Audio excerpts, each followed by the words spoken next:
Our loyal fans, now you are listening here in the dark. We're social distancing because we are the one and only Shoot Brothers podcast here on this Christmas Eve, if you will. The holiday season is here, but we got some violence to talk about today. We got TLC, Tables, Ladders, Chairs, Tender Loving Care, the Learning Channel, the band.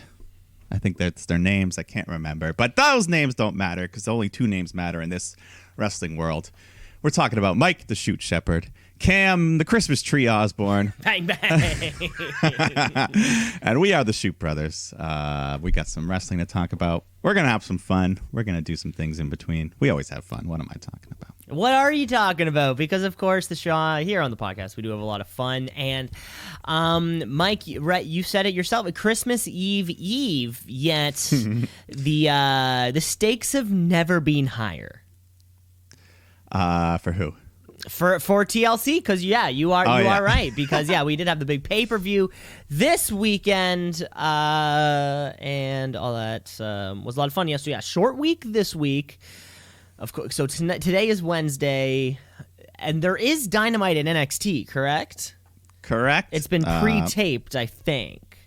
Yeah, I'm not exactly sure, but either way, I avoid spoilers. So. I also have not seen any, so I think I just heard it may have been pre-taped, and then.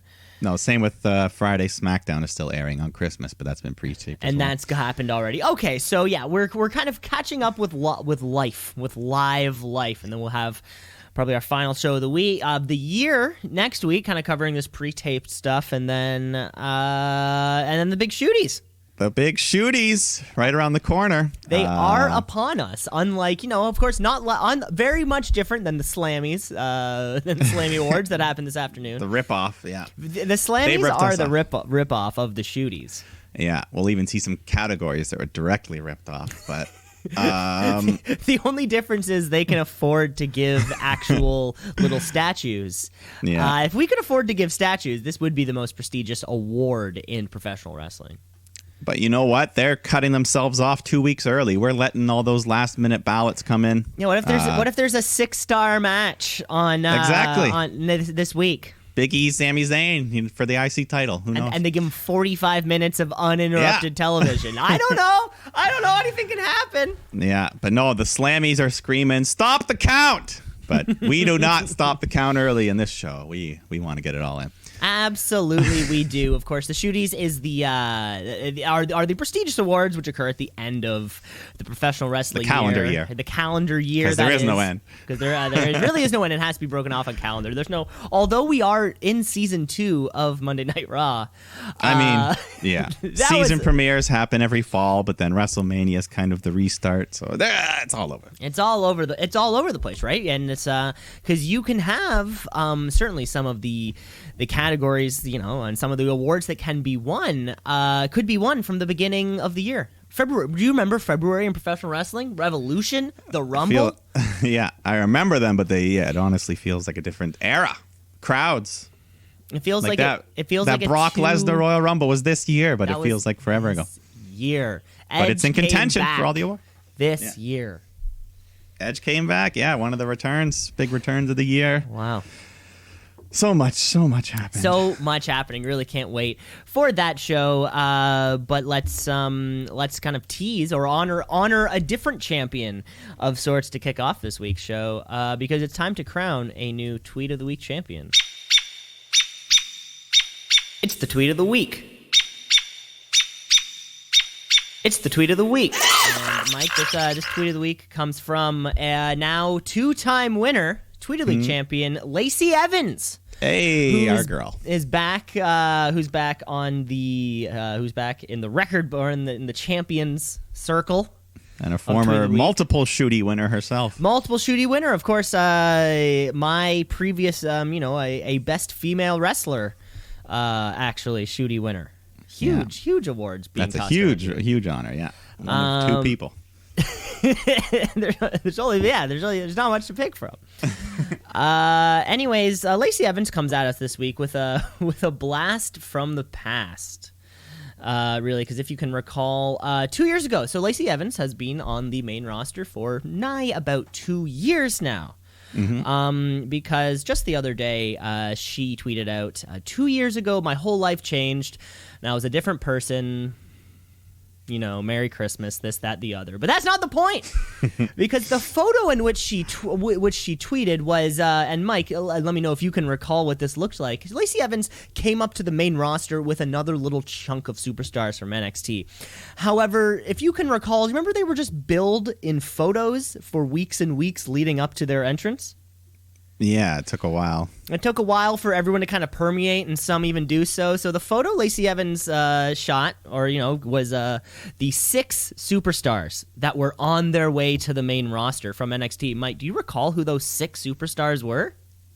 You had Lacey Evans, Nikki Cross, Lars Sullivan. There was a tag team. Heavy Machinery? Yeah, Heavy Machinery, and one more. And one more. Who was the last one? I don't know. I forgot. EC3. EC3. That's why I forgot. That's why you forgot. This was 2 years ago. This kind of them promoing and kind of bringing themselves onto the main roster was 2 years ago. Just the other day, Lacey Evans wanted us to remember that. With her mug beautifully placed beside Lars Sullivan's evil grin. Ugh, yeah. And because of that, Lacey Evans, you are the Tweet of the Week champion, the winningest ever female Tweet of the Week champion. By the way, this is her. Wow. This is her second time. Before she was tied with the likes of Paige and Dana Brooks and Sasha and all these sorts of Shotzi. But yeah. All right. Lacey, I love it. Like a lady. Like a lady. Remember when she would just come around, turn around, and go back? I know you remember when she used to just I loved come it. around. I was on her bandwagon earlier. But you came around. Even the what was it, 6 straight pay-per-view losses or whatever? Even that wasn't enough to deter you. One of my proudest moments on this show was when you picked her as the woman wrestler of the year. Because it made me feel, you know what? She really is making a difference in this world. Yeah, she did something, and that was like in Becky Lynch's year, or like the post year. It was like, I gave it to her the year before her come up, and then that year was like her maintaining it. But my big regret is not buying the Lacey Evans cameo when it was $20. And now they don't even have cameos anymore. I could have got her to shout us out, Shoot Brothers. But I didn't. I screwed up. You done screwed up, kid. That's okay. One day, the professional wrestling community will be... We'll get her acceptance speech. Exactly. There you go, Lacey Evans, Tweet of the Week champion. Let's move on here with the show, because we do have... I guess this is an all-main roster show. We haven't done one of these in what feels like fucking years. Probably, yeah. Since Dynamite, NXT all went... Since SmackDown moved to Friday, AEW happened. I mean, the Sunday, Monday, Tuesday used to be our bread and butter. Yeah, exactly. 3 in a row, and then you shoot on a Wednesday, and now you're off. Oh, but well, it feels nice to kind of be back to a little pay-per-view and some red and some blue. So let's start off with a little bit of action. Actually, before the pay-per-view, we got to start talking about some SmackDown Live. Okay, folks, it's Friday night. It's time for SmackDown Live. It used to be on Tuesday, but then I think it was on Friday before, though. No, wait. They used to film it on a Thursday and then release it. It's just SmackDown Live. You know the show. It's on Fox. It features the voices of Corey Graves and none other than Sir Michael Cole Bebe. Yes. That's the show. That's the blue one. So let's start off. Kevin Owens comes out, cuts a promo on Roman, and hey, man, you talking about my family, and we got a match on Sunday. You know how it goes. I think Paul Heyman pops up, and Owens is like, I want Roman, so I'm going to come get him. So he goes backstage looking for him. Goes over to Reigns' locker room, but it's locked. But meanwhile, Roman's just making his entrance to the ring. So he just starts cutting a promo on Owens, and, not a bad guy. Don't want to hurt your family, but do what I got to do to be the guy. So eventually Owens comes out. Jey Uso jumps him. They double team him. It all gets broken up.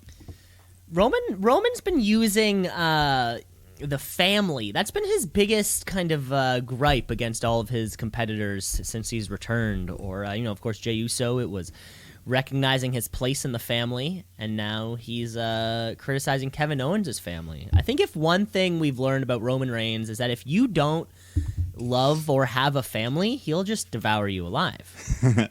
He's a family man. He's a family man. It's the holiday season. Doop-dee-doo, and all that. But we'll get more of them, I'm sure, later. But we got some tag title championship match on the line here. We got Street Profits defending their belts against Dolph Ziggler, Robert Roode, Rudolph. Yeah, that was their name. Yeah, and you're right. I did notice again this week, Dolph Ziggler coming down to the ring, sporting that nice, cool hat. Yeah, why? It's just a weird look. Whose idea is it back there to like, hey man, I don't know. You're right. It's bizarre. It doesn't look cool. It does like a bandana or a do-rag is one thing, but yeah. I don't know. Anyways, hey, if anyone's listening over there, it looks weird, guys. Yeah, but the match was fine. I noticed Robert Roode changed at least the color of his gear to match Dolph. A nice little light turquoise.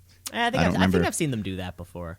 Have they? Okay. I'm just so used to Roode just being like black gear. Yeah. But maybe he does. Anyways, Dawkins hits this cool move. It's like a double underhook twisting neck breaker, but I don't know why. It's not his finisher, but it should be. But anyways, the finisher comes when Roode tags in. He tries to roll up Ford, grabs the tights for the illegal leverage, but then Ford reverses it, grabs his tights, and gets the 3, so they retain. Yeah, they've retained. It's been 300 days. I looked into this just the other day. 300 days since the Street Profits won the Raw Tag Championship, and then they, of course, transferred over. Yeah. There's these guys aren't going to lose, right? Or right? Not yet. They're having a good run. Is it? I mean, they're good. They're good wrestlers. Yeah, they're fantastic wrestlers. That Frog Splash gets higher and higher, I swear, each week. It's crazy. He adds an inch to it every week or whatever. I know. That's why I was really hoping they would have the TLC match and he would just jump and grab the belt. That'd be fun. He could probably do it. He could probably do it. I bet they could. They could test it. They could even lower the thing 2 or 3 inches if they had to. The fans wouldn't know. Well, what fans? Exactly. We got some tag team action. Ruby Riott, Liv Morgan taking on Billie Kay and mystery partner of the week, Tamina. That's fun. I think that's music. Is it? Yeah. I don't know. It's okay.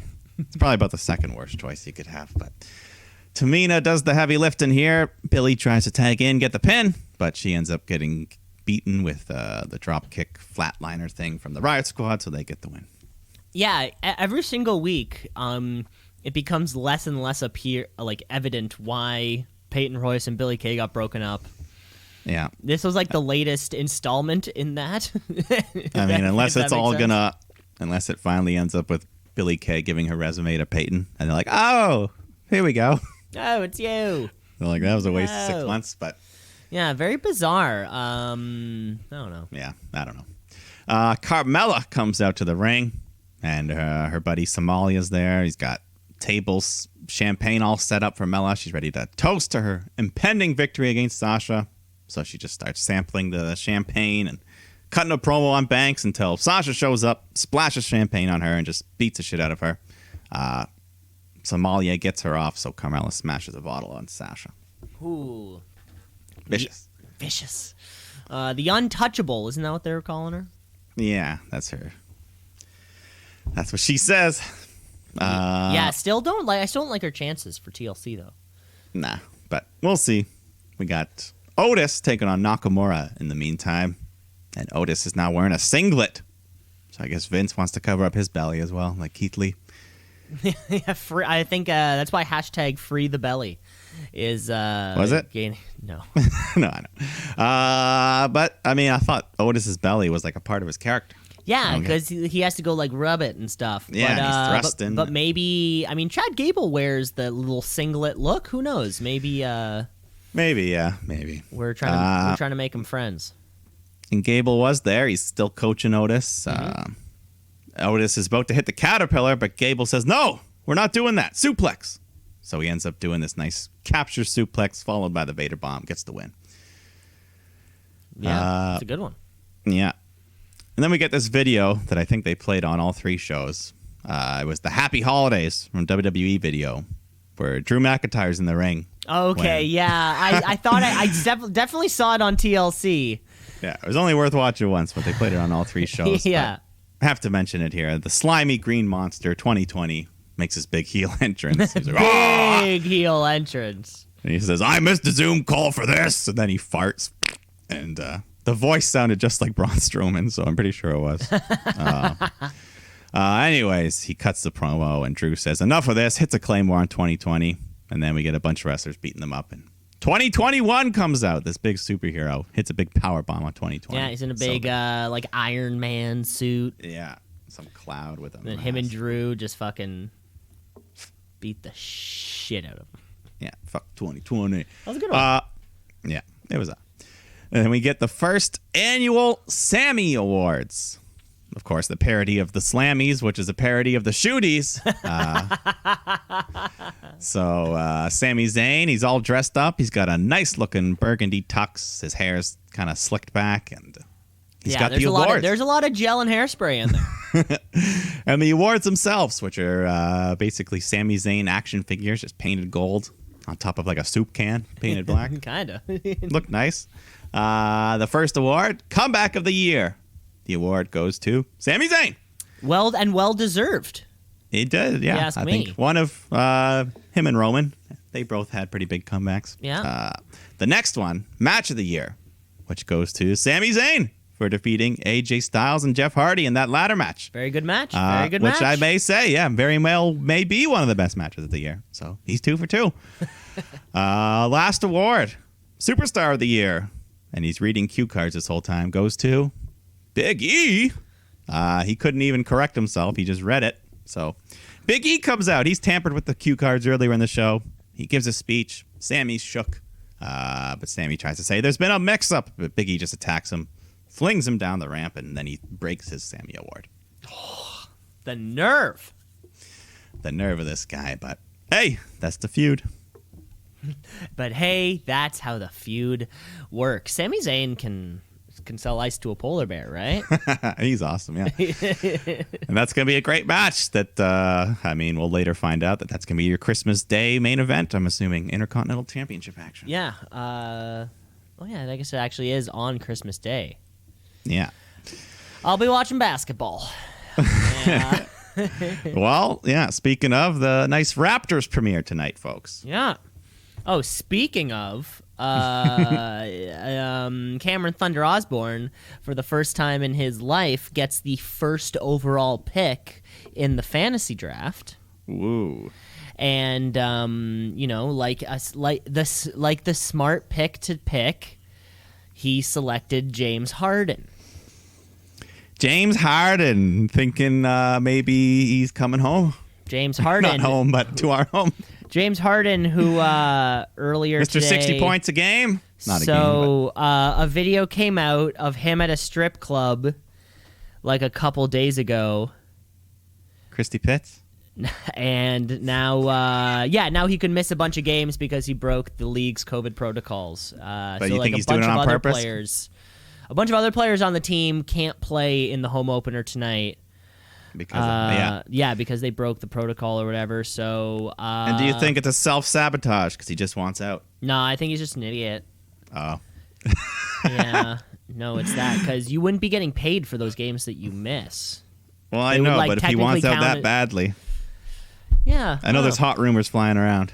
No, nothing's gonna happen with James Harden. Getting traded? No, ever? At least not this year. Okay, but. But either way, he doesn't care about playing this week, does he? Apparently, at least not this week. That's so my fantasy luck hopefully Are we playing may them change. at all? No, I know they're not. We're not playing them in the next week. No, too bad. Rack up those easy wins. That's your time to pounce. That's okay. Let's get back onto the sports entertainment here. Bailey taking on Bianca Belair. Good little match here. Belair just showing off that strength late in the match. I think she just deadlifts Bayley into a powerbomb position, but Bayley pokes her in the eye, breaks free, hits the rose plant, gets the cheap win. Bayley has been going pretty strong since she lost the title to Sasha. It feels great that those she hasn't two cooled off too much, which is nice. Hasn't cooled off, and the two of them were able to pretty much separate from each other.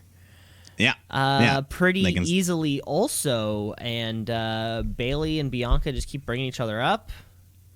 And Bayley seems like the mini boss on the way to Sasha for Belair, if that's her path to WrestleMania. That could be it. Oh my God, we're almost on the road. Well, yeah. Well, technically anything like SummerSlam and onward. Technically. But once TLC's over, then there's nothing but Royal Rumble coming up. And January 31st, they said. They did announce, right at the end of the month there. Think they'll have fans? Like at least a couple, maybe? It's possible. Because they're at Tropicana Field in Florida, so they could do something similar to AEW, but I wonder if they're too committed to their video screens. I don't know. They definitely couldn't have done that Inferno match, but we'll see. No, well, I was even just thinking like the screens that they have are so like built such a way that you couldn't seat anybody anywhere because they wouldn't be able to see through. Yeah, they'd have to move a lot of that stuff around, but who knows? Oh well, we'll see. I hope they're able to get some real people. The crowd noise can be a little bit too much sometimes. Yeah. No, I don't know. I think if they really want to, I mean, they're in Florida, so. Where anything goes down there. Yeah. I mean, didn't you just see Chris Jericho play a big show? I didn't see like that just happened. I think that happened like a month ago or something. No, it happened again like a day ago. Oh, my God, Chris. He's a bit of a troublemaker. No. He's a bit of a... I mean, it was Steel Panther's show. I'm sure people came there for that. But then Jericho came out and sang a song. Steel Panther. What song do they sing? I don't know. They're like a parody band. Oh. Like an 80s metal. Oh, I thought. I mean, they're popular enough, but I don't really. They're not. They're not a serious band, eh? I mean, they're. I guess they know how to play their instruments and stuff. Okay. But they're like a Spinal Tap kind of thing. Wow. Anyways, crazy let's go, ass Chris Jericho. Yeah.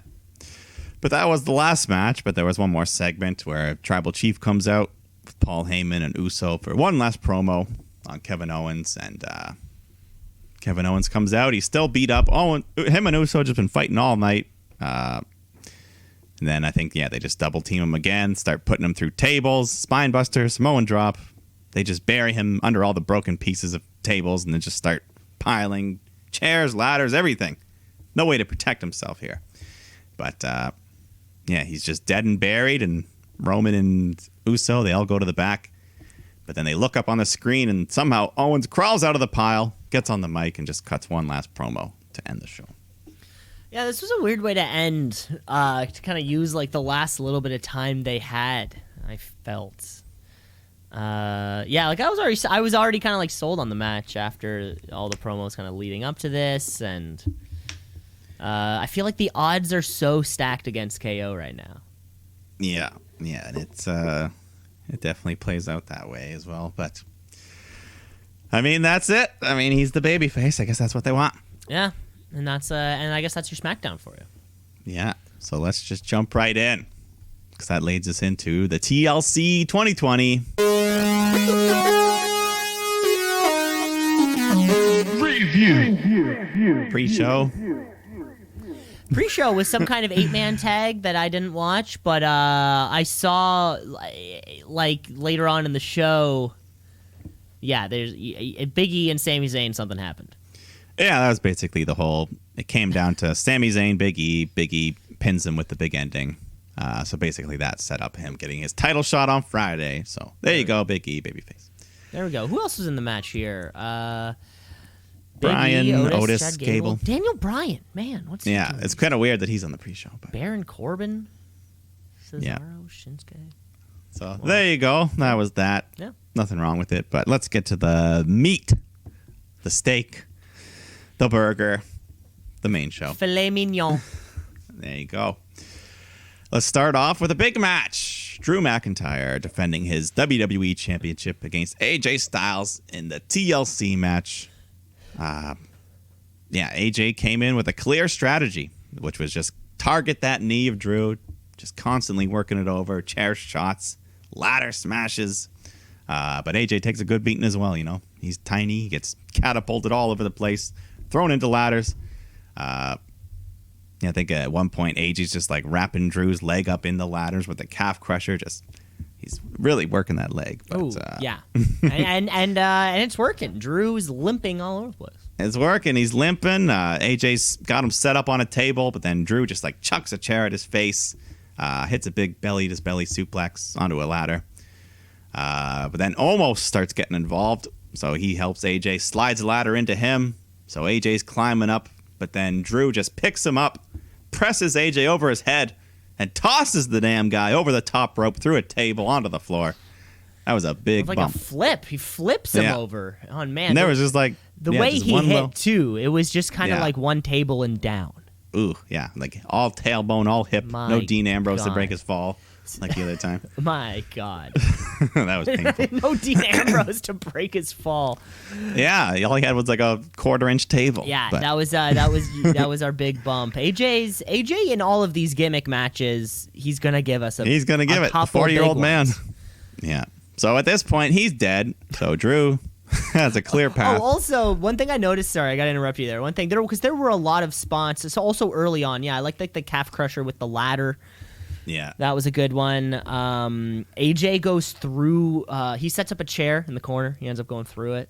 Oh, yeah, like head so first. Every wrestler, when they're doing a big bump like this, they have their own little mannerism or tick that they kind of do after a big bump. Mm-hmm. Okay, and you'll kind of notice sometimes that it may be a certain movement for someone. For AJ Styles, and for every single match AJ Styles does, he does the lie on his back, run his hands through his hair with a shocked look on his face. That's his exactly come back to earth look. Yeah. He does it all the time, and I picture like his hair's so like the gloves are sticky. I don't know how it works. Yeah, those rubber sticky gloves. I don't know how it works, but I found Drew McIntyre's little make sure I'm okay tick. I found it in this match.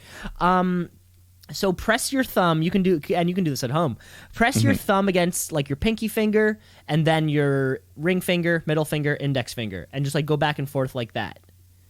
Okay. That's his. So after he took a few of these big bumps, like the symbol for money, like when you're doing like money. No. So go like thumb to index finger, and then release, and then thumb to middle finger and release. Oh, like 1, 2, 1. Yeah, kind of like individually, like that. Yeah. I get it. He did this a couple times after some of those bigger, maneuvers.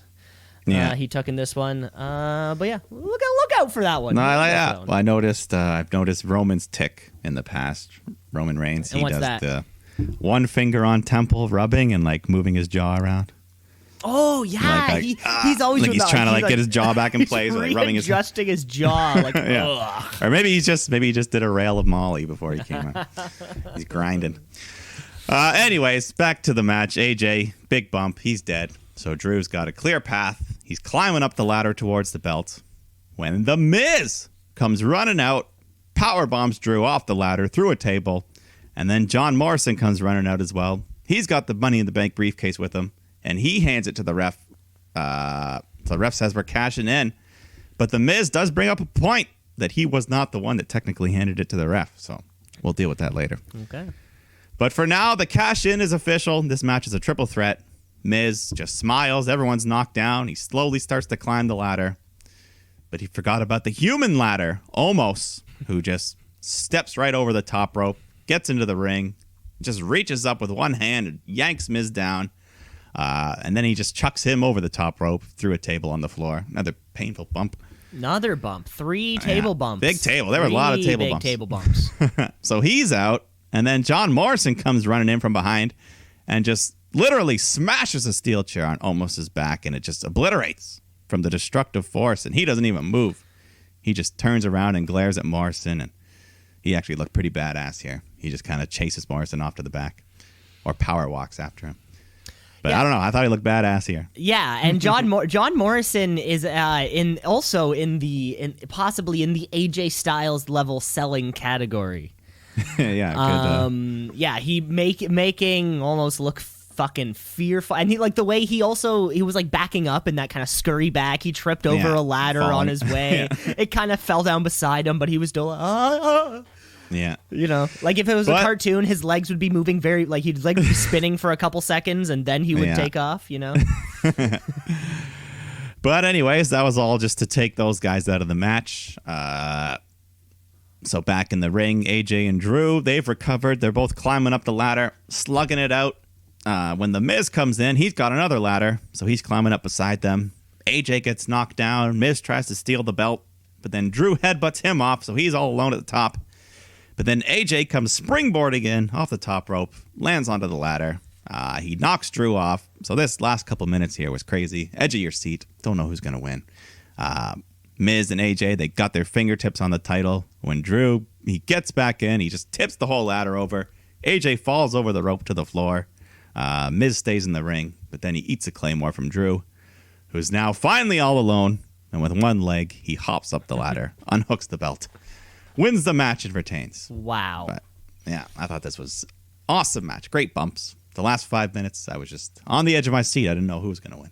And Drew's another one of those guys, because he's big, he doesn't get the chance to work with people who are small and quick necessarily. And Drew McIntyre is really quick. He can do both of these kinds of styles. He can be a fucking brute force, or he can give you a move that's going to be, you know, super high athletic and impact. And the Drew AJ Styles thing is fucking perfect. Yeah, you know, I could take another one of those if they have. Drew AJ 2? Well, fuck, I thought AJ was going to walk home with it tonight. I was kind of hoping. Yeah, when he got so close. Even The Miz, I was kind of like, The Miz wins. All three of them touched it at one point. All three of them had their hands on it. Yeah. And I would have been fine with any of them. Phenomenal job, that phenomenal one. Great match overall. But let's continue here, because we got the boss, Sasha Banks, taking on the untouchable Carmella. SmackDown women's title match here. Carmella's servant at ringside, who they're now calling Reginald, which I guess is much easier to easier to remember. Yeah. And hey, early on, he's making his money. He literally saves Carmella's life at one point when she just gets like tossed out of the ring. It looks like she was going to land head first, but Reggie was there and caught her. Good old Reg. Yeah. But you know what? I think this match was, might have exceeded expectations. Pretty good. It did. Not that we hate on Carmella, but pretty good. I thought it was really good performance here. Yeah, and in her first, was this her first match back? I mean, she looked fucking fine. Yeah, probably, yeah. No, crazily enough, with a card with all these weapons, and I think my favorite spot of the night might have been in this match when Sasha goes for this tilt-a-whirl backbreaker, but Carmella reverses it and hits the best-looking face-buster / X-Factor I've ever seen. The where Sasha just like spiked herself on her head, and Michael Cole was freaking out. Okay. Remember that move? Yeah. Yeah, I just thought it was amazing. Michael Cole was, oh my God, she spiked her. She spiked her. But anyways, then they just did lots of back and forth, chain wrestling, reversals, getting submissions locked in. Sasha's got the bank statement locked in, but so Mella's in trouble. Reginald yanks her out of the ring to save her. So Sasha takes him out with a big Meteora. And then soon after, she gets the bank statement locked in again, and Carmella's got no choice but to tap out. So Sasha retains. But I really liked it. Good match. It was a great match. Carmella's got those super kicks too. That sometimes, like when they land, they really fucking land. And not a lot of women do the super kick. And I feel like in general the women's division has not overkilled the move like men have. No, and she's really got that on lock. But man, I did not miss. How can I say this? Turn up the in-ring mic for a Roman Reigns match. Turn down the in-ring mic for a Carmella match. As soon as I heard one little shriek, I just remembered that I'm like, oh yeah, she does this. I totally forgot. Is it a little like too cartoony? Sometimes a little too cartoony, or rather when I hear that kind of voice, and certainly like male superstars do it too, right? I just have no confidence in their abilities. Like if you're healing it up over there and you're a badass motherfucker, you're not squealing away in the ring. Or at the same time, if you're some bad bitch, you're not clapping at these hoes. You're fucking getting into it. You're hold my wig and shit like that. So I don't know. Yeah, I don't have much confidence in her. The more she squeals, but she certainly looked great in the ring, and probably will get a part 2. That's my guess.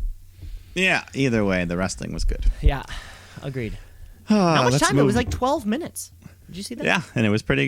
Just consistent. Didn't drag. No. But let's go to the Raw Tag Team Championship match. We got the New Day defending against Hurt Business, Cedric and Shelton. New Day come out real hot early on, getting lots of moves in, but Hurt Business got MVP on the side to coach them back into it. And they have a good back and forth. Shelton hits Kofi with a top rope suplex, and he goes to follow up. But then Cedric tags himself in, hits a lumbar check, and gets the pin. 3 count. Kofi. New champs. Hurt Business. Wow. Finally. Yeah. I think we expect. Did we see this one coming? I think I may have. I think so. Yeah. I was hoping. It's great. MVP, I think, is perfect, better in the role when he's not in the ring at all.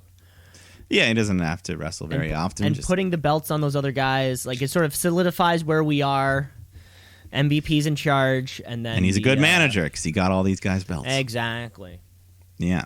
The right guys won. Good decision. And maybe like a small tease there of Cedric being a little selfish, getting the pin, but doesn't matter. They got the gold.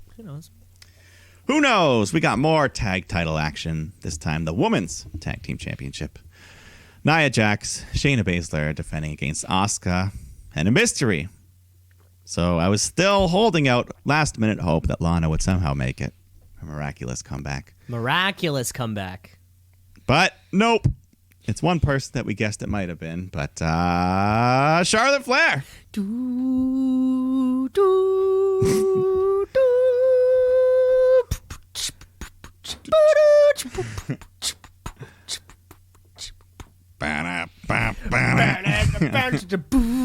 She's back. She's back.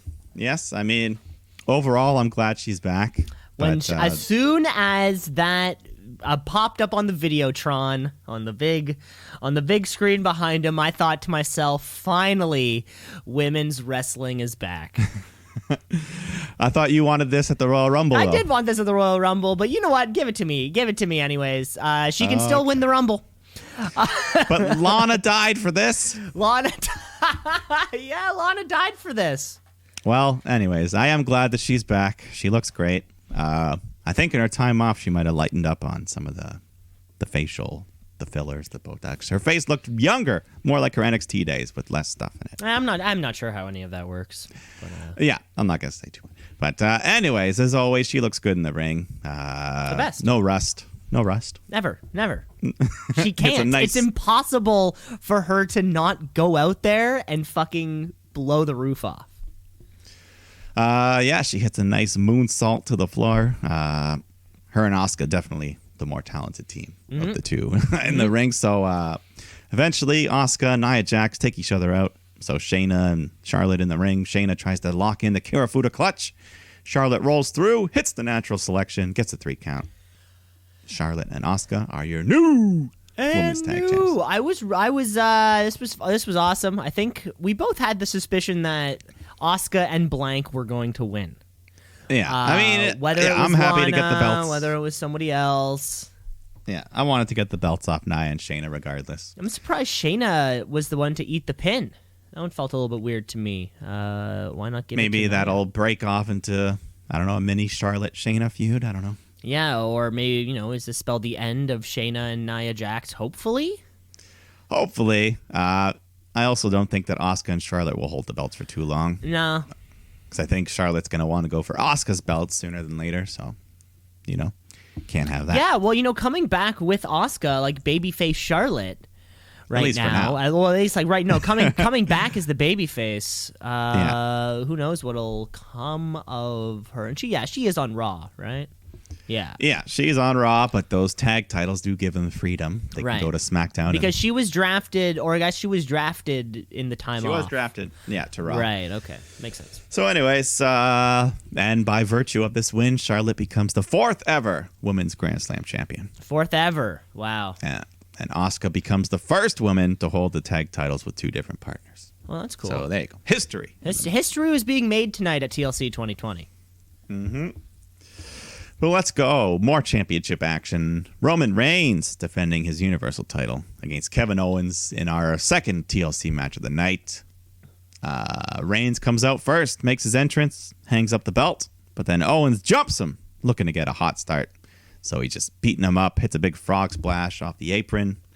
But then Jey Uso comes out real early to interfere. Real early. Yeah, like within a minute or two, and he'll be a constant throughout the match, so...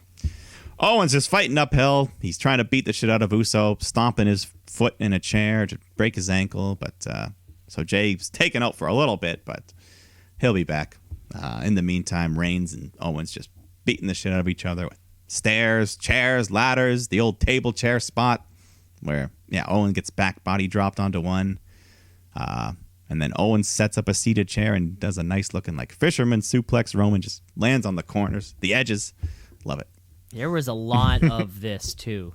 Yeah, a lot of painful looking drop onto things.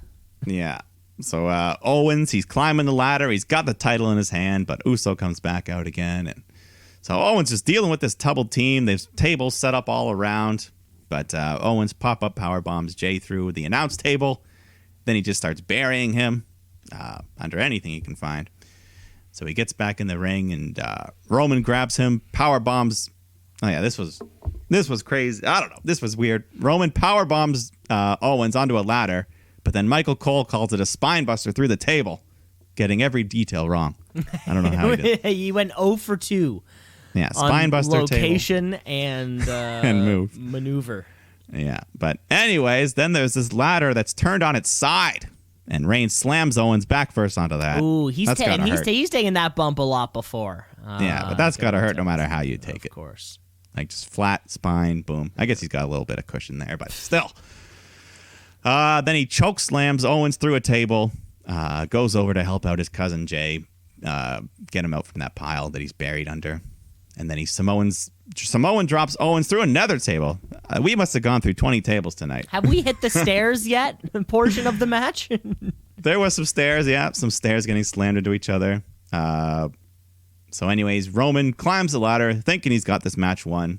But Owens is somehow hanging on, just crawling at the bottom of the ladder. So Reigns climbs down, spears Owens through another table set up in the corner. But Owens still isn't done. He's just telling Roman, you're going to have to kill me. So Rowan sets up for a big spear through the barricade, but Owens avoids. So Reigns crashes through the barricade. Owens climbs the ladder. He's so close, but Reigns gets after him again. So Owens pop-up powerbombs him through a table, another table. Yeah, 20. At least 20 tables. What's the table count on this one? I can't go back count too many. But anyway, so fucking Owens has it again. Fingertips on the title. But goddamn Jey Uso. There was a little too much Jey Uso in this match.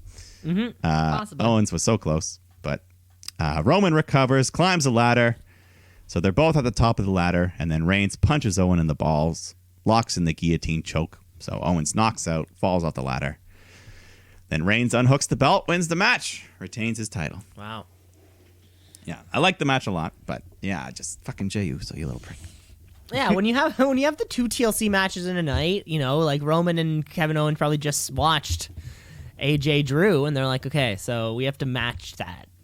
Yeah. We have to kind of be that intense and that wild, and also kind of incorporate Jey Uso at the same time. Yeah. Yeah, no, I mean, it was good. It had me rooting for Owens to win the belt, so it did its job. Still waiting on the Jimmy Uso return, though, right? It would have been cool. Yeah, I mean, we saw him briefly. It's funny. It replaced Jimmy Uso with Jey Uso on this endless match, and suddenly maybe it would have been like a new part of the story. Like it's Jimmy Uso who came out to save him, not Jey Uso or something. Yeah. I don't know. But we're almost there. I'm sure he's almost back on returning. He should be. The question is, like, what's this belt doing at Mania? Because right now, Roman's holding it through Mania. Yeah, I mean, I don't know. Royal Rumble is going to be very interesting this year. Yeah, certainly will. But let's go to the main event of the evening. We got Randy Orton taking on The Fiend in the Firefly Inferno match, where the only way to win is to set your opponent on fire. Wow. That's serious. I mean, this has been done in the past. We have had Inferno matches. But anyways, Orton comes out. He's got full pants and hoodie on. Oh, my God. I didn't even know who he was. He had a little bit of stubble, like in a beard type shape, too. I was so fucking confused. Well, he wants to protect his skin from those flames. Which I thought... I'd rather light my hoodie on fire than my skin. And I did think that was immediately like a better decision. Of course, we've spoken about this before, the Stone Cold and Kane First Blood match. Stone Cold had so much skin showing where Kane had like his neck and a hand. Yeah. But Randy came out with the right idea. The more of my body I cover up. There was one point though in the match where like the string on his hoodie came out. Oh yeah, and he was playing with that. And it was almost like it was like a new piece of clothing for him. He's like, "What's this?" And he's trying to like pull on something. He didn't know how it worked. Yeah. I know, he doesn't wear hoodies. He doesn't wear hoodies. You know, he's never worn it before. So anyways, he comes out. The Fiend comes out. We start the match, but there's no fire. So we're just fighting for a bit until finally the Fiend hits Sister Abigail. And then he gets up and poses. And then that's when the Thunderdome just ignites. Tons of fire. I gotta say, it looked pretty cool. That was pretty cool. I did notice like the bars they had put up. The twisty bars of flames during the match, at the beginning of the match and like the intro. I was like, "Wait!" I saw those. Yeah, I was like, "Wait, have those been there the whole time?" At first, I couldn't tell because like when Randy does his entrance and it rains sparklers or whatever, I couldn't tell if it was because of that. But then after the fire didn't start, I'm like, "Oh, that must be with the flames." Yeah, through the fire, the old school, through the fire and the flames. Yeah, because the old Inferno matches, it used to just be like literally right at the ring, at the ropes, so you couldn't get out of the ring. But now they had a lot more room to move. Yeah. Oh, okay. Interesting. So anyways, it was basically just flames all in the Thunderdome, all around, big bars of tall vertical flames that would spiral. As they would hit bumps, the flames would shoot up in intensity. So must have been pretty hot for these guys. They were pretty close. I was thinking about that a too. decent amount. Well, they are outside there in the That's Tropicana. true. But still, I think even Tropicana if you've been outside by a bonfire too close, you feel that heat. Yeah, that's a good point. But anyways, lots of fire. They're fighting all around. The name of the game is trying to push your opponent into the flames. So at one point, the Fiend gets a leather strap, and he just lights that on fire, starts swinging it around, but Orton avoids it. Then the Fiend tries to kill him with a pickaxe, and then he pulls out this rocking chair and a can of gasoline. So he douses the chair in gas and pours a little trail leading away from it, sits Randy down in the chair, gets a lighter, and tosses it onto the gas so it goes roaring down, shooting towards Randy, who jumps out of the chair just in time to avoid being burnt. That was pretty cool. That was a pretty cool one. Yeah, I mean, and this was all done in the ring. Like, I'm sure it might have been pre-recorded, but it wasn't like presented as a cinematic. It was all presented like a real match. Mm-hmm. But so Randy fights back, hits the Fiend with the steel steps, grabs a steel chain, starts just punching him with that. Then Bray grabs the axe handle, lights that on fire, tries to hit Randy. But he counters, hits his big draping DDT onto the floor. He looks to follow up with an RKO, but then the Fiend grabs him with a mandible claw. So he's got him locked in the claw. He's pushing Randy towards the flames. But then Orton turns him around, pushes Fiend back first into the fire. And then the Fiend's body just ignites in flames. Orton backs into the ring. The Fiend is still standing, though, looking cool as hell. He just runs into the ring while he's on fire. Runs right into an RKO, and he's just laying face down while his back's still on fire. Orton kicks him over onto his back. So then he goes outside, grabs a canister of gas, pours it on the Fiend, strikes a match, and throws it onto its body, fully setting him on fire. Or at least a dummy of him. Fully engulfed in flames. Yeah, the commentary freak out over this possible murder. Over the possible murder they just witnessed and will be probably summoned to a grand jury about. So he's burning to a crisp as the Thunderdome just shoots flames all over, and Randy wins. Really cool visuals, I thought. Best Inferno match ever. I don't know if you've ever seen any. Never seen another one prior, but they were really yeah. How do you? Yeah, how do you like rate a match like this or something like that because as a wrestling thing, a wrestling. It contest, wasn't that great. Nothing special. I mean, it was entertaining though. But if it was like a wrestling, it would be like a 3-star. Yeah, it was more just, are you buying into how entertaining this is? Like that visual of him running while on fire was amazing. And having, or I was going to say the visual at the end of Randy Orton just standing there in the Randy pose while a burning Bray Wyatt is lying on the ground. All the use of fire was cool. It was really cool. And I think it was all, I don't think it was a stuntman. I think that was the real Bray who was on fire. I feel like it was, and up until the very end, of course, they tricked the body in there at the end. Yeah. But the crazy part, like when he was on fire running in, like his dreads looked like they were fully in the flames. I was also wondering that. I was like, holy shit, hair, man. Holy shit. Yeah, it was super unique in its own way, and that's kind of hard to come by these days in pro wrestling, right? I think we maybe thought the possibility of it just being a cinematic match. Yeah, I think we didn't really quite know what to expect. And but once they were coming out to the ring, I'm like, all right, we're going to get some real fire. We're going to get some real stuff. And then it was, and up until then, it was like, well, I don't see are they just going to grab a jerry can? Where's the fire going to come from? And the Fiend makes the fire happen. This was wild. Randy Orton committed murder. He literally, the legend killer. See, this is what I wanted from the eye for an eye match. I wanted more graphic ending like this. Oh, the Miss Ray Seth? Yeah, I wanted more graphic violence like this. More graphic violence. More graphic Not like violence. a dollar store eyeball. More graphic violence. Yeah, this is attempted alleged murder. Live on the air. It was a pretty shocking ending. There's like millions of people who saw this. Because, kids are on Christmas break right now. They probably got to stay up late, watch the pay-per-view. And this is what... a 9-year-old kid, this is what he sees. And guess what? On Christmas morning, his mom's gonna go like, Timmy, why does it smell like burnt meat? And he goes like, oh, me and my little sister Bethany were playing Fiend Randy. Oh boy. Just wait for it. Just wait. That's the parents' fault. That's the parents' fault. Yeah, for letting their parents. If your kid has that easy access to gasoline and flames. Yeah, or flames, like. Yeah, it depends how young. Certainly there were matches, but obviously. Yeah, what are you gonna do? Be a better parent. That's all we're saying exactly. here on the Shoot Brothers Wrestling Podcast, and that was the first half. That was the pay-per-view. What a way to end the what a way to end it. It was actually a lot of fun. I really enjoyed that. Yeah. No, at first, yeah, exactly. Once the Inferno match was main eventing, you're like, well, it's got to end with something crazy. I wasn't. I knew it wouldn't end with a cinematic match. Especially, following up that 25 minutes or whatever of fucking... Yeah, overall, though, I'd say top to bottom, a great pay-per-view. I don't think there was a single bad match. Yeah, it was a great way to close off the year. Yeah. That's for sure. Yeah, I liked it a lot. And, as consistent with the COVID era, just these 6-match, 3-hour cards with WWE's, it's a lot better than those old days. With those 2-hour pre-shows and all that.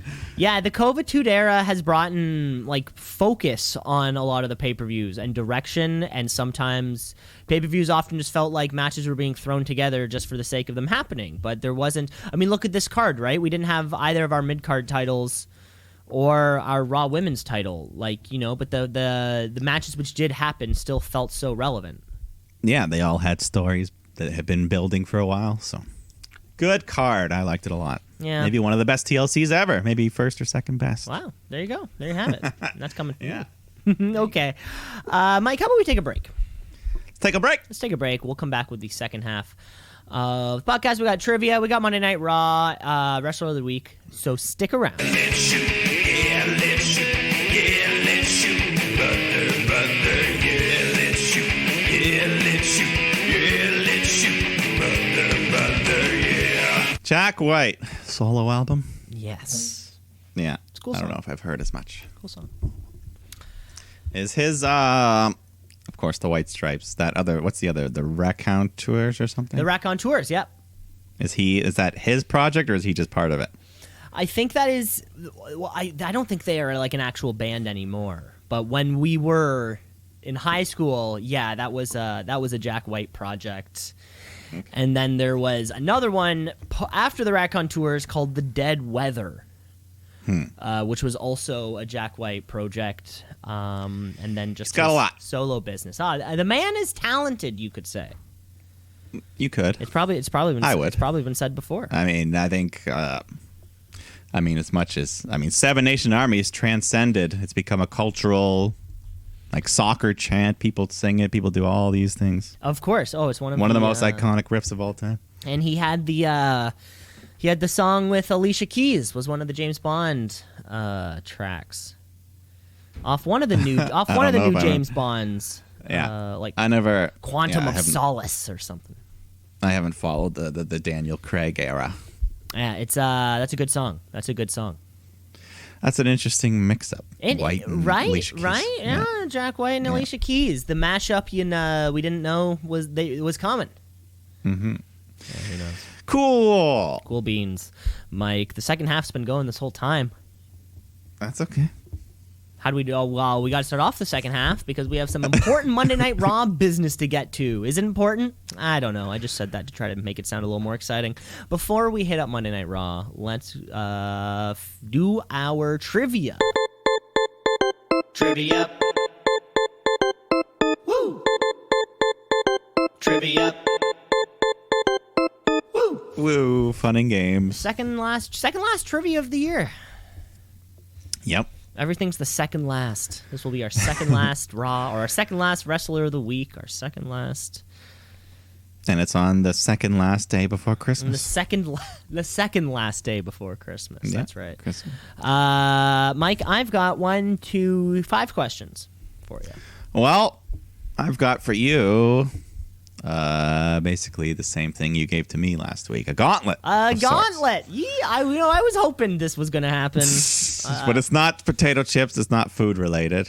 Well, yeah. Who wants to go first? I'll go first. You go first, and then I'll do the big reveal. Then we'll do the big reveal at the end, Mike. So I'm just going to give you 5 questions back to back, and we're talking. It's like you said, Christmas Eve. Christmas is right around the corner. Yep.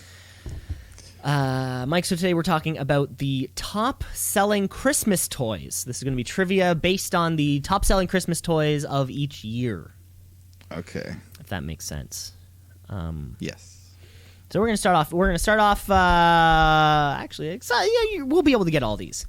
You're a toy man, Mike. Me. I'm a toy man. You've had toys in your life. You work in the gaming sphere. Yes, and I'm very sentimental. I don't like to throw old things away. Yeah. I still have over 100 WWE action figures. Of course, and you're a Nintendo employee.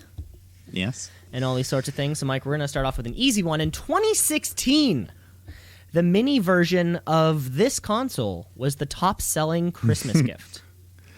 Well, 2016, that would have to be the NES Classic. NES Mini. Okay, we got that one. Yes, NES Mini. Yes. We got that one, Mike. Okay, we're gonna get a little more difficult here. Right. Do you remember Yak Back? Of course. Of course, you remember the Yak Back. Before the Yak Back, actually, in 1993, this other similar Yak Back device was the top-selling toy. Yeah, I think I know what it is. Just got to remember the name. Mm-hmm. It was like a recorder thing. It was bigger than a Yak Back. Yeah. I'm pretty sure it was in Home Alone 2 or something. Kevin McAllister had one. Oh, really? I think so. So it was like a thing. You speak into it, and you can play it back, and you can do stuff. Mm-hmm. It had a name.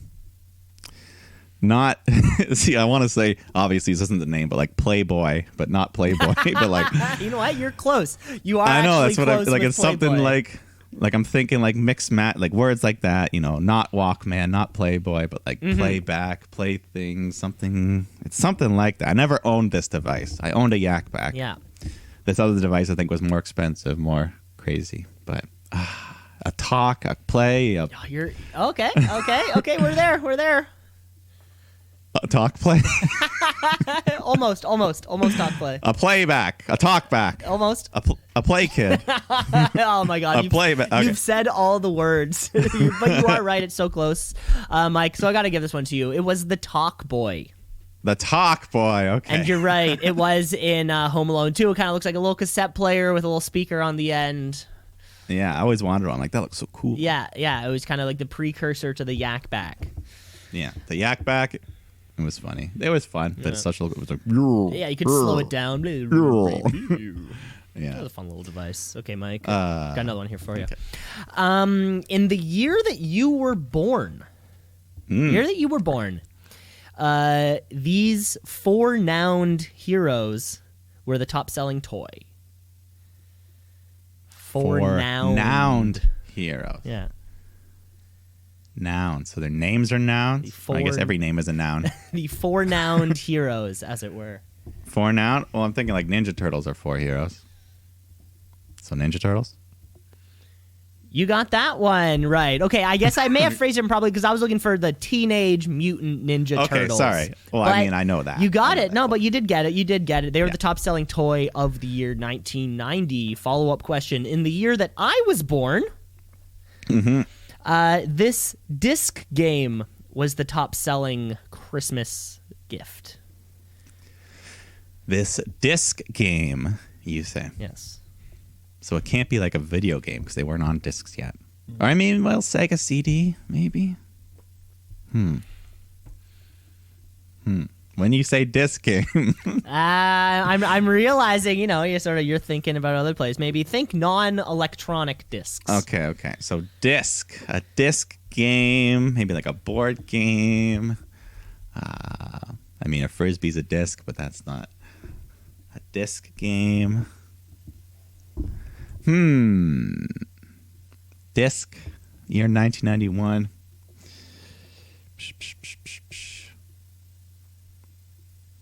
So you say not electronic, probably. Yeah. What's a disc game? I don't know. I'm just trying to think of a board game or something. Or like a toy. It's a toy. Yeah. Yeah, but it's not like Beyblades. Those weren't out yet. Those were not. No, discs. Beyblades weren't out yet. No. A disc, a toy. I'm having trouble here. It's okay. Any other vague clues? Any other vague clues? Like you played it? I had some. I mean, I don't know if. You ever played it. I'll go with Pogs. Pogs. There you have it. Yeah. What a stupid fad. Those little discs. Hey, I still got. I enjoyed have it. A tube of Pogs. It was. By stupid, I mean we paid money for circular cardboards. I think I got mine from my cousins. Yeah. Because 91, that I would have been born the year that they were huge. And did you play them or did you just collect them? Yeah, well, we knew how to play them, but none of my other friends had Pogs, so we would just play Pogs with my Pogs. Ah, if that made sense. Some of my friends had Pogs. Yeah. I remember one time me and my cousin played for keeps, and I got a bunch of his Pogs. And he had Reboot Pogs. They were really cool. I like Reboot Pogs. I would love to see my Pogs. I know I definitely have some Lion King Pogs. Yeah. I mean, there was a bunch that were non-official Pogs. Of course. I only used official. All the slammers. I actually think I have some Beetleborg Pogs. Whoa. If that a deep cut. Deep cut. Mike, I have one more question for you. We're talking deep cuts here because this is both before you and I were both born in the year 1985 and 1986 for 2 years straight. These 2 different teddy bears were the top-selling Christmas toys. Mike, which were the 2 top teddy bears? 85, 86, 2 completely unrelated teddy bears? Completely unrelated teddy bears. All right. Well, one of them, I'll just go with Paddington Bear, because I know he's the thing. And what, maybe, I don't know, is a Care Bear a thing, maybe? Care Bears? Or was there another big famous bear? Oh, what's that name? Okay. I'm going to go with Teddy Ruxpin, I think is his name. Teddy Ruxpin and Paddington Bear. That's a final answer, Mike. You should have swapped Paddington, though, because Teddy Ruxpin was correct. That was 1986. That was in 1986. However, 1985, the top-selling Christmas toy was, in fact, Care Bears. Care Bears, Yeah, okay. Care Bear Countdown. Okay. But yeah, that was it. You got pretty much all of those. Sweet. Okay. Are you ready to have a little gauntlet match? I'm ready for it. Give it to me. All right, we're sticking with the holiday theme. Of course, we're going to have a showdown between I selected the list, so we'll see. But some of the best Christmas movies. Ooh, baby. Okay. Yeah. Okay. So watched a lot of Christmas movies in the last couple days, too. Well, there you go. Even better. Yeah. But I have a couple subs and just in case you haven't seen one, but I think you will have seen all of these. Okay. At least most. We'll see. All right. Coming down first to the ring. We have, maybe our most child-oriented one, but a classic all on its own. I'm talking about the original Rudolph the Red-Nosed Reindeer. Mm-hmm. The stop motion. Still looks good to this day, I think, that puppet. Still cool technology they use. Yeah. But who's he taking on? Well, coming to the ring, we've got action star. Which one? None other than Arnold Schwarzenegger. In Jingle All the Way. Of course, the big Turbo Man action doll, the hit toy of whatever year that was. I don't know. 97. There you go. The hit toy of 97. So Jingle All the Way versus Rudolph. Who's going to take this? So I just watched Jingle All the Way 2 days ago. How's it hold up? Watched it. Well, here's the thing, Mike. It was not in my sphere as a child. You never saw it first way around? I remembered Phil Hartman's role. That was something I remembered, and then kind of like the ending sequence. I also remembered, and yeah, sort of like little details here and there. Yeah. But watching it as an adult has to possibly make it like one of the worst Christmas movies ever, quite frankly. I'm gonna have to go with Jingle All the Way on this one, just because Joe Pesci was supposed to play the role of Sinbad's character. However, when they got it in the suit and made everything happen, they realized that Joe Pesci was not way too small to act up against Arnold. So there's your little fun fact for that one. Jingle All the Way. You're moving on. You're moving on. That's fun. Okay, well, taking on Arnold Schwarzenegger, we got another lead actor, not quite as buff, not quite as meaty, but this was a modern Christmas movie of our time. We're talking about Elf, starring Will Ferrell. This one's tough. This one's a good one. Haven't watched Elf yet. I think it wasn't on any of the streaming services, so it was tough to find. This year, but you have seen it. Of course, I've seen it. One thing that I love about Jingle All the Way, or two things rather, is that the entire movie takes place in one day. But the amount of really? traveling that Arnold has to do, it seems like it's 2 days worth of stuff. But the entire, from when he wakes up on that morning, and then he goes to 3 or 4 different malls to look for everything, and then the whole parade sequence is happening in broad daylight. So is this all Christmas Eve? It's all Christmas Eve is when it happens. So he waited till Christmas Eve to get his son's because he forgot, because he's such a negligent parent. Yeah. You know? Okay. I haven't seen the movie in a while. So all about that. And the second part I love is that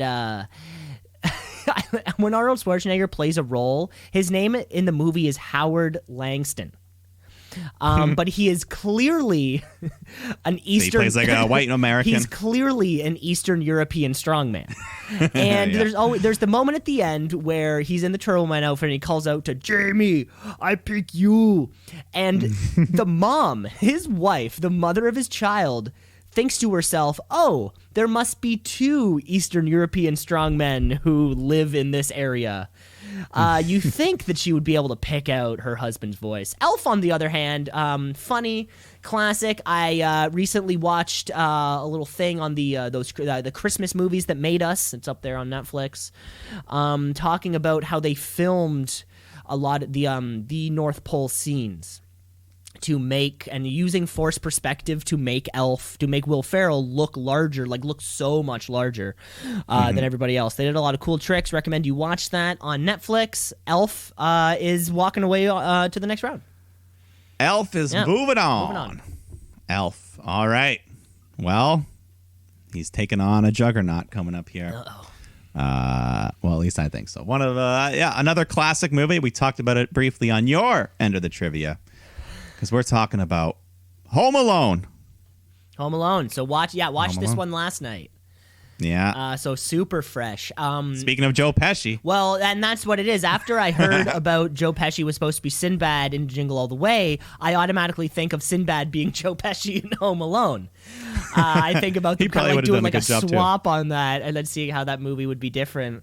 Home Alone Home Alone was another one for me that was never big, was never huge in my wheelhouse.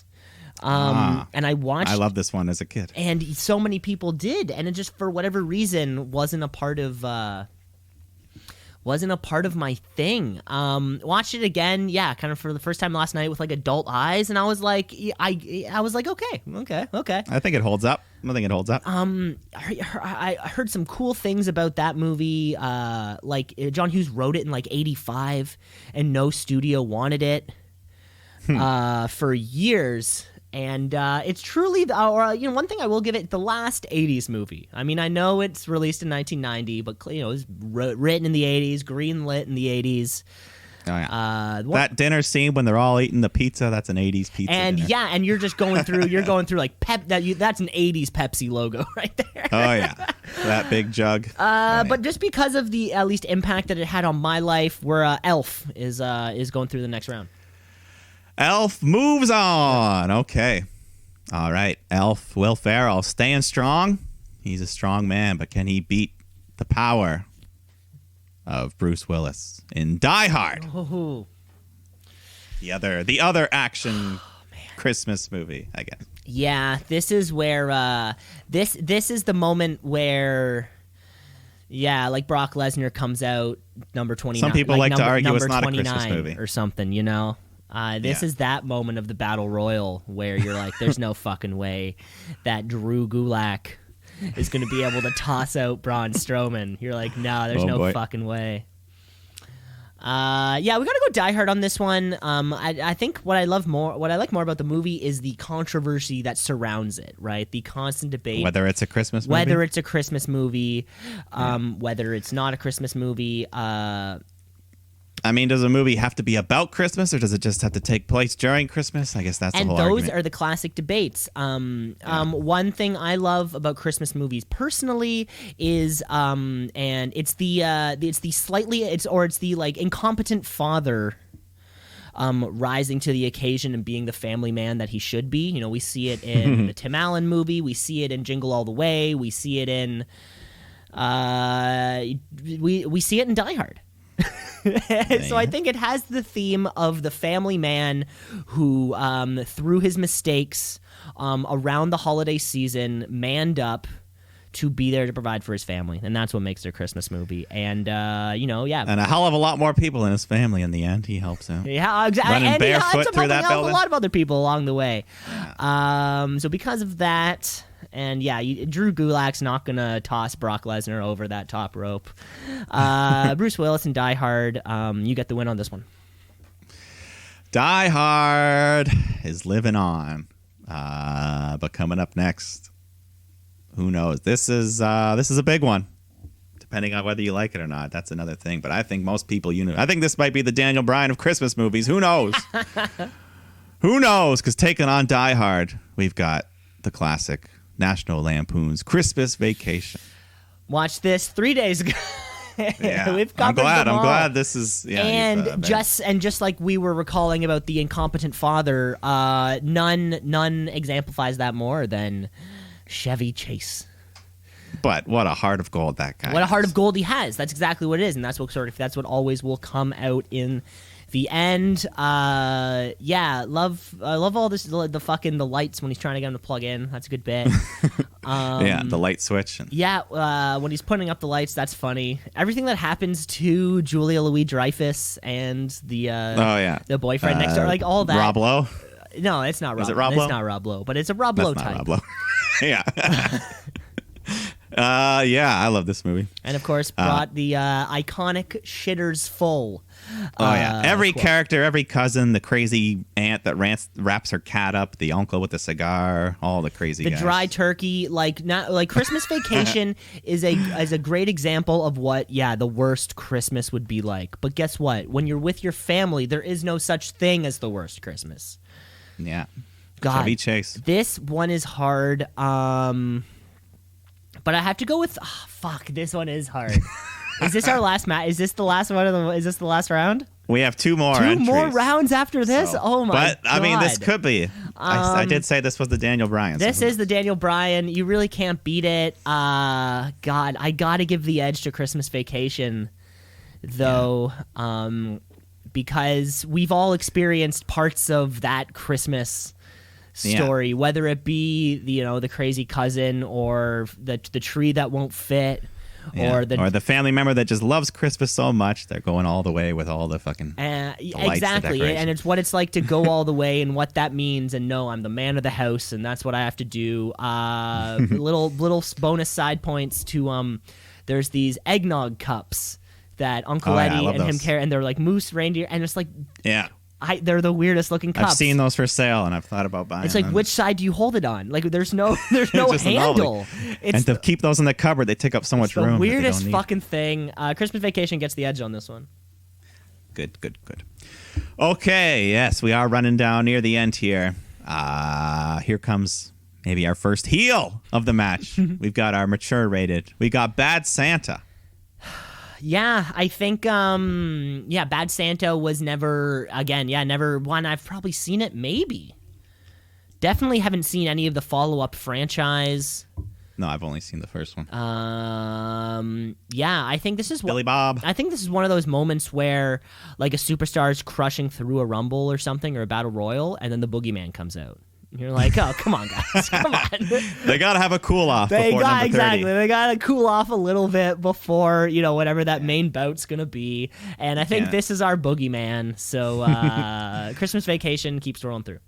Yeah. I mean, yes, I did have to. I couldn't just book all the heavy hitters at the end. Of course. That's not, I mean, and I think part of the beauty of a battle royal is the planned order of, or certainly the elimination kind of battle royal. The gauntlet, as it were, is the planned set of eliminations, the specific matchups. Indeed. Well, let's get down to the final matchup. We got Christmas Vacation.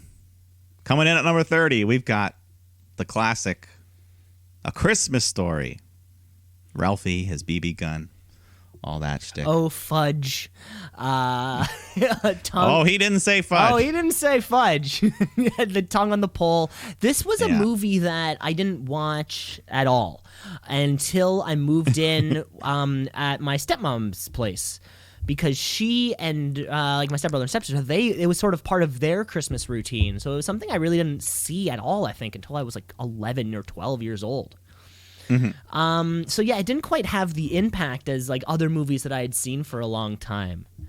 When it comes to, a Christmas movie, I think has to sell you when you're pretty young, when the magic of Christmas is still very much so present. Fun movie. A fun movie other than that. I do remember like liking it. When it comes to Christmas things, you're always looking for your tops. You're like the top ones, your top Christmas movies. And I think because of that, National Lampoon's Christmas Vacation usurps Christmas Story, and they come home champion. They are taken home. But wait, Mike. Uh-oh. Because coming down to the ring to cash in their Money in the Bank briefcase is the 1956 classic starring Bing Crosby and Danny Kaye. That is A White Christmas. Comes down to the ring and they want to cash in on Christmas Vacation. And with one swift package pile driver, they send them packing. That's right. White Christmas is the gauntlet. It's our new gauntlet champion. Okay. Wow. Okay. Unheard of. Is that your favorite Christmas movie ever? Is that why? That is my favorite Christmas movie. Well, there you go. So I'm sorry. I had to toss it. I had to toss it in there. I had to toss it in there to get the win because, of course, that'll be the movie watched tomorrow. I mean, that's night. not what we're supposed to do, but sure. It was cashing in. No, that's part of the. I guess so. It's cashing in. I guess so. Sure. I'll remember this. But that's it. That's it for this week. For that trivia, the fun and games. That was a lot of fun. And what are the odds that I've watched 3 of those movies in just the past few days? Well, that shows their staying power. Yeah, certainly. Yeah. What was like the last good Christmas movie? Was there like most a last modern? good one? I don't know. I think maybe Elf is the most modern. It was like if you didn't like Bad Santa. Yeah, it feels like it was 2003 or something. I can't think of like a. Yeah. Yeah. Oh well. I mean, There's waiting. I mean, they still come out with them. Of course, yeah. Just they haven't had the same amount of oomph. Yeah. As some of the better ones. Some of my substitutes, I had Gremlins. That's a Christmas. Oh really? Seen Gremlins? Okay, I didn't remember being a Christmas movie. Batman Returns. That's all Christmas. Yeah. Nightmare Before Christmas. Mm-hmm. Yeah. And then A Wonderful Life, the classic, in case. Yeah, the classic. Anyways, those were just subs. I didn't think they were going to be needed. That was a lot of fun. But that's it. Yeah, that was a lot of fun. Okay. Good list, and let's move on with the show because we have to. I guess this is our. I guess we have 2 more Raws to go. Let's get raw.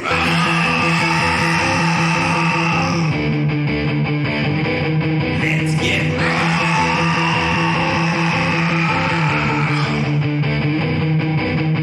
Before this, the year that everyone loves is 2020 is over, but so we still have more Monday Night Raw action to go. Because fucking Randy Orton just set the Fiend on fire. So we should probably talk about that at some point. Definitely. But first, we're going to kick off with Charlotte Flair, new tag champ, coming out, cutting a promo, her first time in the Thunderdome. So she talks about being the queen and returning and brings out her friend and partner, Asuka, the now double champ, who comes down and cuts her typical fun little Asuka promo.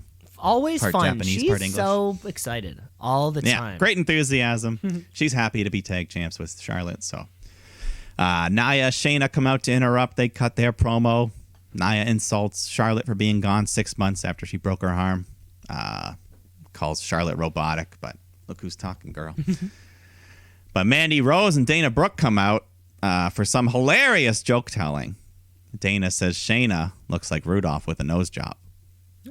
Which I mean, isn't the nose job improve Rudolph because that was his flaw? Wait, Rudolph got a nose job? No, but they were making fun of him for his nose, right? Oh, right. Well, then if he gets the nose job, then people are like laughing more, because you got the nose job. That's a tough one. Well, anyways, let's follow up with a better joke. Mandy says, speaking of reindeers, the only thing Nia lacks is a set of antlers. What? I don't know what the fuck that's supposed to mean. Shit? What does that mean? There's no punch. That doesn't make sense. Like, my 3-year-old niece could come up with better than that. Like, is it because not when Nia puts her hair up, she has a lot of hair? The only thing Nia lacks is a set of antlers from being a reindeer. What does that mean? So a reindeer is something that sort of like pushes or like it pulls. It's not a leader. The antlers are what make it. I don't know. What the fuck? Because without antlers, it's just a deer. She should have said, you look like an elephant without the tusks. That would have made more. That would have been way funnier. But I don't get it. Anyways, this leads us to Mandy Rose, Dana Brooke taking on Nia and Shayna, and Charlotte and Asuka on commentary. And they're pulling for the sexy muscle friends, as Asuka calls them. They should just go with that name. It's a good name. But put it on a shirt. I'm sure if you go www.shop.com, you can buy some sexy muscle friends shirts. Yeah, I like this. Asuka, Charlotte, they were funny together on commentary. Match itself was okay. Sexy muscle friends looking good. They hit some cross bodies together onto the floor. Dana hits a swanton bomb on Shayna. Goes for the pin, but Nia just yanks her off. And then Mandy hits this nice, beautiful, like diving C-trigger off the edge of the apron to the floor. But anyways, back in the ring, Dana tries to take out Shayna, but she gets the Kirifuda clutch and taps her out. So Baszler, Jax win. I don't know. I guess they want a rematch. I guess they want a rematch, maybe. Do we have some kind of Monday Night Raw, Christmas or New Year's kind of special? Is that in the cards? I don't know. I mean, it was. I guess this would have been the one. This would have been the one, I guess. I mean, Or they did have next the Christmas tree out on the stage and stuff. right? Classic Christmas tree on the stage. Yeah, in classic fashion, though, Charlotte's back, so she's at the top. And we'll see what happens with those belts. We'll see. They announced we're getting Raw Legends Night live from the Thunderdome in 2 weeks, featuring the likes of Hulk Hogan, Ric Flair, Kurt Angle, all those. They showed a bunch. Yeah, we're at about our like every 4 months we need a reminder that a bunch of people used to wrestle. So this is kind of like our once a quarter reminder that the one that this is the case. The one that stood out to me was they showed a picture of Carlito, who hasn't been around in a long time. He was the early 2000s guy, kind of like MVP. Yeah, I've seen that before. He's got the big hair. Yeah, big afro. Yeah. Looked like Mike Houston used to. Oh, yeah. That's a good point. My almost stepbrother, Mike Houston. Almost stepbrother, yeah. Michael Houston. All right. The new Raw Tag Champs, Hurt Business, come out. Looking good now. 3 of the 4 members got the gold. Mm-hmm. So I'm sure MVP could get the 24/7 title if he really wanted to. I mean, I'd rather not. Rather not. Apparently he won. Did you see this picture of the 4 of them? And MVP's holding up this medal.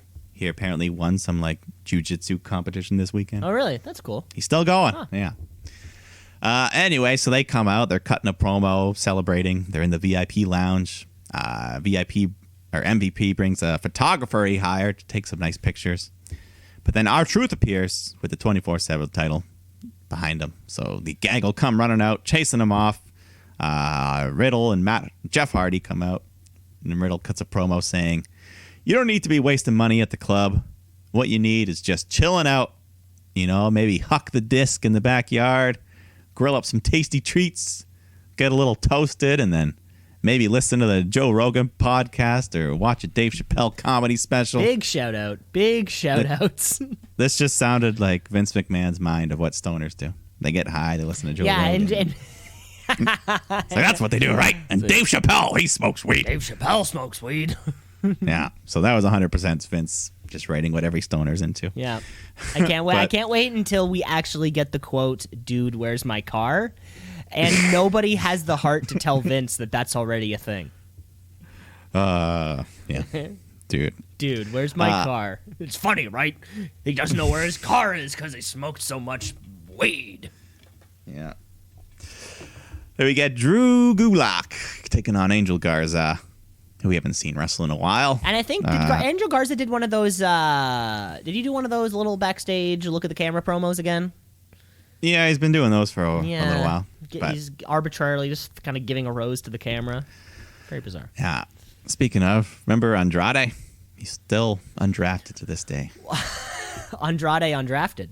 Well, yeah, with Charlotte's return, presumably he'll go back to Raw. I think she has enough power within the organization that wherever she goes, he'll sort of have a job. Yeah, I think that could be. He's like the Nia Jax of the Flair family. It's like no matter what, he's good. Yeah. Well, then we get Miz and Morrison in the ring for Miz TV. Miz talks about failing the Money in the Bank cash-in and then brings out AJ Styles with Omos. And AJ just tears into Miz, calling him selfish, incompetent, idiot, cost them both the WWE title. So Miz cuts his fired-up promo about busting his ass for 15 years to be the poster child of WWE, and nobody respects him, nobody cares, but Miz says he's sorry for how it went down last night and would like to offer AJ a role as co-star in the new Marine movie. And then we get a mock poster on the Tron, and AJ's just tiny in the background behind Miz and Omos, who looks to be getting a big role. Bigger and bigger as the sort of weeks go on. Now that he speaks. Well, first we had to get him to talk, and now he has, sort of swayed a match, if you count him kind of messing up on the Miz there. So we're kind of like inching towards an actual like in-ring bump type debut. Yeah. And then he starts speaking again, says he's tired of this shit, yells at Morrison, saying he screwed up for cashing in the briefcase. Then Miz says, "Whoa, Omos is right. I'm the only one who can cash in, and you're the one who handed it to the ref." So Miz demands that WWE management give him back the briefcase. So he's got a point. We'll see. They've got a point, and a little detail like this really pushes this whatever story we're going on with Miz. I forgot to mention this when he did cash in, though. God, they gotta speed up these cash-ins. I hate that so John Morrison gave the ref the thing, and he's like, I want to cash this in right now. And then you get the follow-up confirmation, question, are you sure? And he says, yes, right now. Are you sure? And then the ref has to give it to the timekeeper. And then there's this moment where Vince tells them, argue for 15 seconds. So they don't really say anything that's new. They're like, he's cashing in the Money in the Bank briefcase right now. This makes it a triple threat match. The timekeeper says, did you mean triple threat match? And he says, yes, I said triple threat match. Okay, I'm going to officially announce a triple threat match. Okay, good. Ding, ding. It's just fuck. Every single time there's a cash in, they need this little 15-second play that's supposed to tease it not happening. Well, that's what cost him. But Drew McIntyre comes out and says, I don't know, cuts his promo about whatever happened at TLC, and then Sheamus comes out, Keith Lee comes out, everybody brawls. Baby faces stand tall. Hell yeah, because I think we got a 6-man tag coming at the end of the night. Yeah, that'll be our Christmas match later. Yeehaw. But then we got Ricochet taking on T-Bar. So finally, every member of Retribution has now had a singles match. Ricochet gets distracted by the other members of Retribution. T-Bar takes over, hits his finisher move. I don't know what it's called, but it looks great. T-Bar looks good, gets the win. So this past month, Retribution, and finally, all these guys are finally getting wins. They're fighting in singles matches. T-Bar even gets on the mic after, cuts a little promo. So things are looking up. Things are looking up for them, I guess. Which one's T-Bar again? Dominic Dijakovic. He was one that I think he's the one I've been missing the most, I think, especially coming off so hot in NXT. He seemed to be. Yeah, from NXT, he was the one that had the most going on. He was the one who fucking cooled off in second. Poor Ricochet, though. Fucking get out of your contract. Go to AEW. Please. Yeah, might as well. We got tag team action. MVP Bobby Lashley taking on the Hardy Bros. So Riddle and Jeff working nice together. Good little mishmash of styles here. They're in control. Hardy climbs up to the turnbuckle for Whisper in the wind, but Lashley just shoves him off, and Hardy slams hard off the steel steps. He's still taking these bumps on Raw for no reason. Free television. Free television, but he survives. He makes the hot tag to Riddle. He runs wild. Jeff tags back in, goes for Twist of Fate, but then Lashley reverses it. Hurt lock. Jeff taps out. But Matt Riddle and Jeff Hardy look good together. Yeah, they could. I mean, Matt Riddle's done the odd couple tag team thing before. He can do it again. Yeah, I think if you want to make him over with the fans, put him with somebody who's already over. Seems to make sense, right? Mm-hmm. Then we get Elias in the ring with Jackson Riker. Lucha House Party come out to interrupt. So Jackson Riker takes on Grand Metalik, and Elias just sits on the turnbuckle with the guitar to watch. But I think he gets knocked off later. But Riker ends up destroying Metalik with a sit-out choke bomb, get the win. Can we bring back the skip button? Is that I know we haven't brought out the skip button in a long time. I think it was more or less retired. I just want to preemptively skip everything Jackson Riker. I think within a couple of weeks we probably won't have to worry. Hopefully not. What was this? It feels like it was like an impromptu match. Yeah, I mean, I guess they just want to let us know he's still a wrestler. I guess. Whatever. Randy Orton comes out to cut a promo on burning the Fiend alive in their Inferno match, and Randy has no regrets. He's an evil man. And the Fiend is gone. The Fiend is no more. I'm the evil son of a bitch that took him out. But then the lights start to shut down, and Randy's looking a little concerned. He gets out of the ring. The lights fully shut off. Then they come back on in pink, and Alexa Bliss is in the ring, swinging on a full-size swing set. There's even a little slide in the turnbuckle. It was like a little play set for a little playground. Alexa's playground. So she tells Orton the Fiend built this for her, and she invites him to come in and play. Bet you're wondering where he is. He could be at the beach. Hope he doesn't get sunburnt.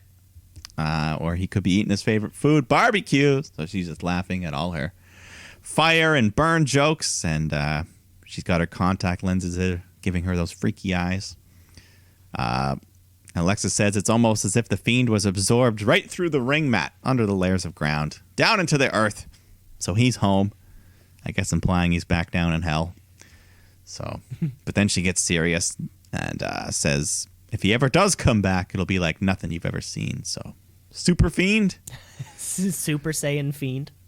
Yeah, and then the lights shut back down and Bliss is gone. Oh yeah, certainly needed to address it. Would have loved to open the show addressing this. I thought this was big, way more important to address than Charlotte Flair's return. Setting up. Maybe that's the hook. Yeah, get you to stick around. And of course, setting up the Fiend being off TV for a while.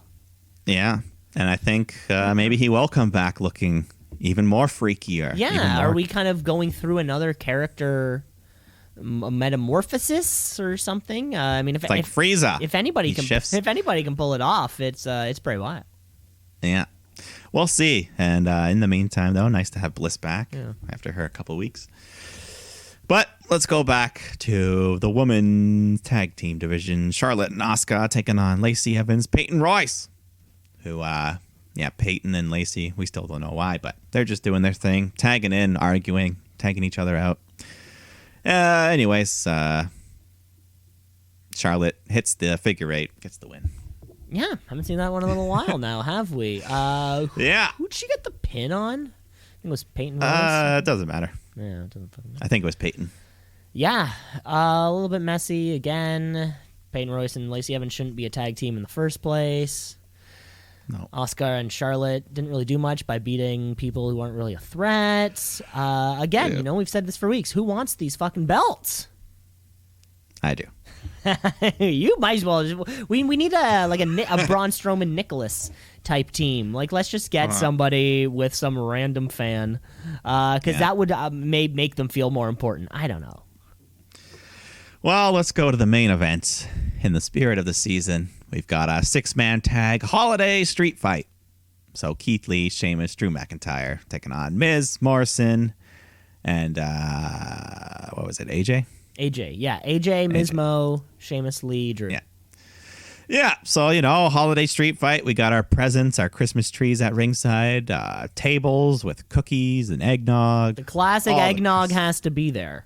Yeah, it's all legal. So you could drown them in a vat of eggnog. WWE doesn't care. They just let Randy Orton burn the Fiend alive. Yeah. So anyways, we're all fighting around. Sheamus and Keith Lee start arguing and smacking each other's chests.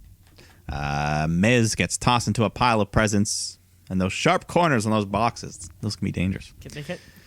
On those collapsible boxes. Who knows? I'm sure they've been known to take a couple eyes out. Yeah, I think Morrison grabbed one and just chucked it right at Sheamus' head. Mm-hmm. But later on, Morrison crashes through a table. AJ Styles runs in with a candy cane kendo stick. Nice touch. Starts beating Drew with that. I love that. Anytime you take the kendo stick, but just kind of wrap ribbon around it. Yeah, it was fun. I remember me and my brother had a similar weapon when we would wrestle as kids. Oh, yeah? We had like a giant candy cane Christmas decoration. We would just smack each other. Sounds fun. Yeah. Anyways, Drew fights. Him and AJ are fighting outside the ring. Drew hits a big power bomb on Styles through a table, spilling the cookies and eggnog all over him.